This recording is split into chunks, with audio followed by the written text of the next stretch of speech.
ভাইরে, আপনারা যে বাংলাদেশের ক্রিকেটের মোনালিসা লিটন কুমার দাসকে নিয়ে এত ট্রল করেন, আপনাদের কি ক্রিকেট সম্পর্কে কোনো ধারণা আছে? আমাদের ক্রিকেটের মোনালিসা লিটন কুমার ডাক যদিও আজকের ম্যাচেও 2 রান করেছে, কিন্তু তাও আজকের ম্যাচে জয়ের নায়ক হলো লিটন কুমার দাস। আপনারা যে লিটনকে নিয়ে এত ট্রল করেন, দিল তো এবার আপনাদের মুখে চুলকানি মেখে। ভাইরে, ব্যাট হাতে না হয় কোনো কিছু করতে নাই পারলো, কিন্তু ক্যাপ্টেন্সি করে বাংলাদেশকে জিতিয়ে দিয়েছে।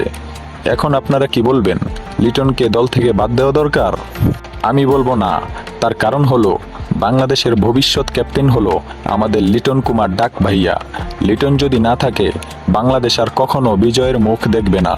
লিটন যদি বাংলাদেশ ক্রিকেটে না থাকে, বাংলাদেশ ক্রিকেটই থাকবে না।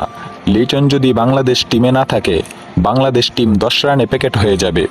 বাংলাদেশ আন্তর্জাতিক ক্রিকেটের সিরিয়াল থেকে নিচে পড়ে যাবে। লিটন